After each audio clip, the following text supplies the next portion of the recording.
All right, this is the part of the series I've been looking forward to the most as I go through all of the PMI RMP exam content outline. And I'm sure if you're thinking about taking the PMI RMP, you are pretty excited about this portion too. The actual exam in all its of 115 questions are not built by chance. They are not randomly put together by some evil exam building master. They're actually built according to the exam content outline, specifically the sections that go over the domains, tasks, and enablers. So for the next 5 weeks, I am going to be walking you through each of the 5 PMI RMP exam content outline domains. We are going to cover what each of these domains care about and what you need to know about them when it comes to your exam. And going over these 5 domains over the next few weeks are going to lead up to my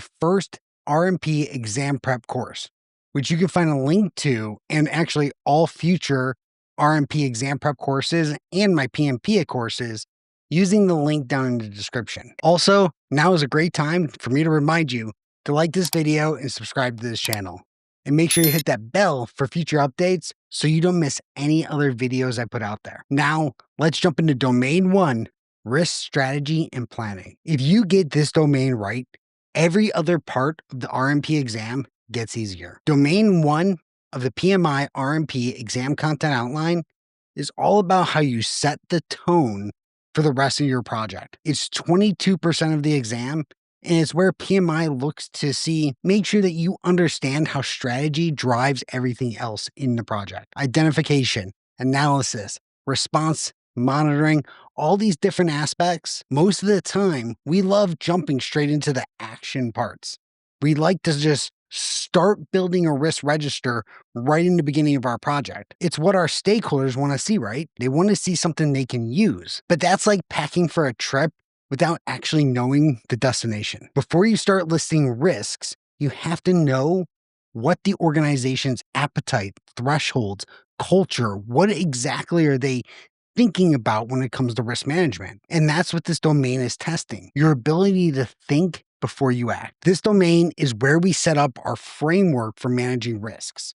What tools and processes we'll use, who's responsible for what, and how far we're willing to go to chase opportunities or tolerate threats. And also how we're going to communicate about risks across our project. In short, this domain defines how risk will be managed, not just what risks exist out there. Our first task is perform a preliminary document analysis. Before you do anything, you start by gathering the facts. That means reviewing lessons learned from past projects, historical data, and looking at those industry benchmarks. Basically, anything that gives you insight into what worked, what has failed, and what patterns can repeat out there, you need to review and look for. Ask questions like, what kind of risks have hurt us before? Are there any reoccurring vendor technical stakeholder issues that have existed in other projects? And what documentation can we use instead of starting from scratch? This step prevents you from reinventing the wheel. And it's also your chance to assign who owns this research. Is it the project manager, the risk manager, financial controller? Whoever has access to the data needs to be the one responsible for at least reviewing and getting a good analysis on where you're at in these documents, because you cannot do it all yourself. And if you try, you're going to miss something. Get the team involved. Or in today's age, use some Gen AI to help you scrub through a bunch of documents and help you get to your end state quicker. And for your exam tip, when it comes to this task, if a question gives you a scenario where the team jumps straight into a workshop without reviewing past projects, that's going to be the wrong answer. Always start with existing information before generating new data. Next task, we have assessed the project environment for threats or opportunities. Now that you've looked at the documents, it's time to scan the landscape. You're analyzing the context, both inside and outside the project, to understand what could influence risk. This includes things like enterprise environment factors and organizational process assets. I know my PMP students out there are going to love these. Everything's an EEF OPA. Here we're looking at what systems, culture, processes, are already in place within and outside of our organizations. Then we use this to assist us.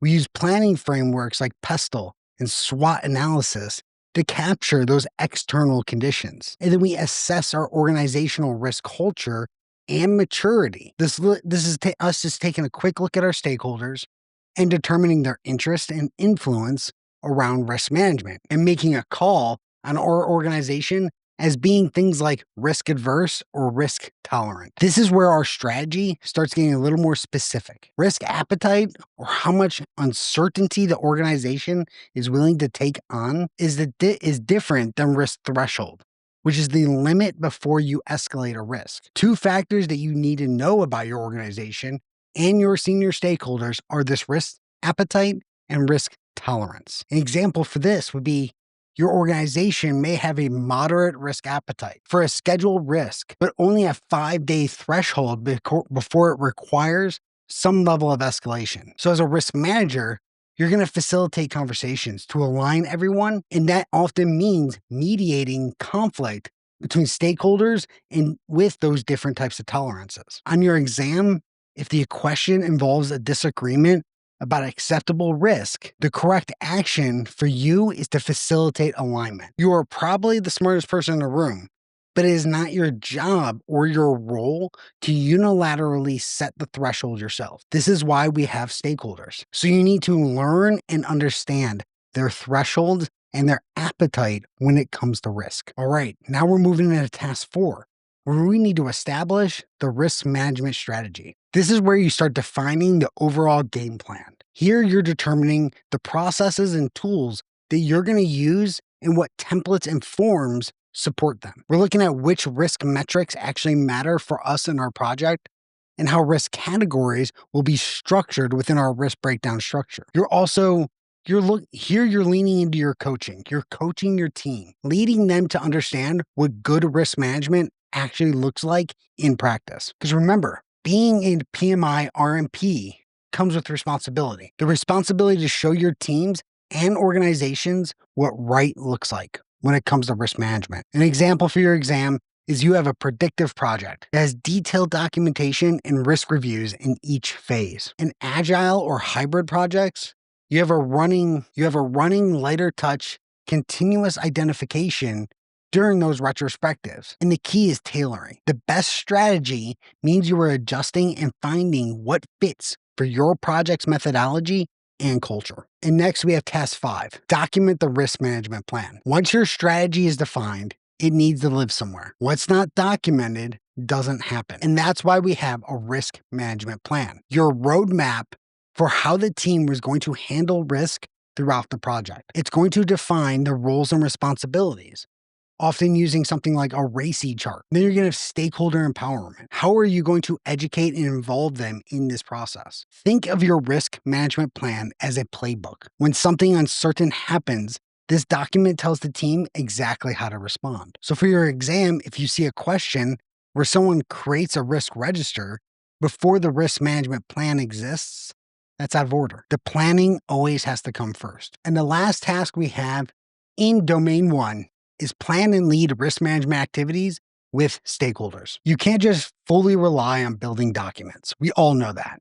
You have to be able to guide people. And that means engaging your stakeholders in planning sessions, aligning attitudes, and setting expectations about how risk will be discussed and prioritized in your projects. So you're going to tailor your communication style because executives need concise reports. Team members are going to need coaching and examples. You're creating a culture of shared ownership when it comes to risk. And that's the hallmark of a mature risk environment and the goal of every professional risk manager for their team and organization. So on your exam, if a question shows up and it just has a risk manager doing all the risk work in isolation, that's wrong. PMI expects collaboration and education, not a solo hero trying to get it all done themselves. Culture matters when it comes to risk management. And if you remember one thing from this domain, it's this. You can't manage risk effectively if you don't understand what level of risk is acceptable and you don't document what happens throughout your project. That's the mindset PMI wants to see in every situational question tied to domain 1. That wraps up Domain 1, Risk Strategy and Planning. If you're following along with this exam content outline review for the RMP exam, next up is Domain 2, Risk Identification, where we're going to talk about how to actually uncover those threats and opportunities using real techniques. And if you found this helpful, make sure you drop a comment with your biggest takeaway on risk planning challenges. And if you're getting ready for the RMP exam, make sure you check out my schedule for the upcoming PMI RMP exam prep courses, link down below. I'm Russ Parker, the Bearded PM, out.